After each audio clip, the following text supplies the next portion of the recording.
Hi hello. അപ്പൊ നമുക്ക് clay കൊണ്ട് ഒരു സംഭവം ഉണ്ടാക്കിയാലോ? എല്ലാ ദിവസവും സംഭവങ്ങളാണ് ലൈഫ് ഷോ, എന്താ ചെയ്യാനാ. അപ്പൊ ഇന്ന് നമുക്ക് റിംഗ് ആണ് ഞാൻ ഉണ്ടാക്കാൻ പോകുന്നത് കേട്ടോ. സോ ക്ലേ കൊണ്ട് റിംഗ് ഉണ്ടാക്കിയ അടിപൊളിയായിരിക്കുമെന്ന് നമുക്കൊന്ന് ജസ്റ്റ് ഒന്ന് ട്രൈ ചെയ്ത് നോക്കാം. നല്ലൊരു എന്താ പറയാ, ക്യൂട്ട് റിങ്സ് ആണ് ഉണ്ടാക്കാൻ പോകുന്നത്. ഓക്കെ, നമ്മുടെ പൂക്കി എന്നൊക്കെ പറയില്ലേ, ആ ഒരു സംഭവമാണ്. അപ്പോൾ ആദ്യം നമ്മുടെ റിങ്ങിനുള്ള ഷേപ്പിലൊക്കെ ഒന്ന് ആദ്യം അളവൊക്കെ ഒന്ന് എടുത്ത് സെറ്റാക്കി കൊടുക്കാം. എന്നിട്ട് റൗണ്ട് ആക്കി ചെയ്യാം. ഓക്കെ, ഞാനൊരു 3 ടൈപ്പ് ചെയ്തിട്ടുണ്ട്.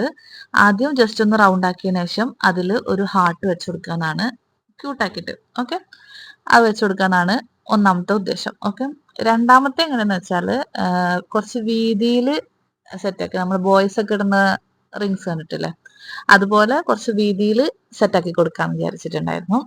പിന്നെ മൂന്നാമത്തെ ഞാൻ എങ്ങനെ പ്ലാൻ ചെയ്ത് കണ്ടോ, ഈ ഒരു ചെറിയുടെ ഒരു ടൈപ്പ് വെച്ചിട്ട് ചെയ്തതാ കേട്ടോ. അത്യാവശ്യം വലിയ കുഴപ്പമൊന്നുമില്ല. ഒന്നെങ്കിൽ വരച്ചു കൊടുക്കാം, അതല്ലാന്നുണ്ടെങ്കിൽ ജസ്റ്റ് എന്താ ക്ലേ കൊണ്ട് തന്നെ ചെയ്ത് കൊടുക്കാം. ഓക്കെ, ഇനി ഇതിൽ പെയിന്റ് അടിക്കാന്നുള്ള ഉദ്ദേശമാണ്. നമ്മൾ എന്ത് സാധനം ഉണ്ടാക്കുകയാണെന്നുണ്ടെങ്കിലും അതിൽ ചെയ്യുന്ന പെയിന്റിങ് ഉണ്ടല്ലോ, അതാണ് അതിനെ എത്രത്തോളം അടിപൊളിയാക്കുന്നത് വെച്ചാൽ. ഓക്കെ, നമ്മൾ കൊടുക്കുന്ന പെയിന്റിങ്സിലാണ് എല്ലാം ഇരിക്കുന്നത്.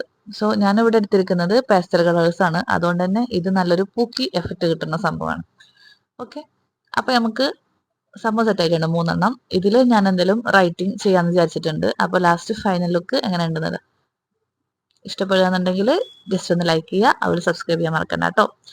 അപ്പോൾ ടാറ്റോ ബൈ, സി യു.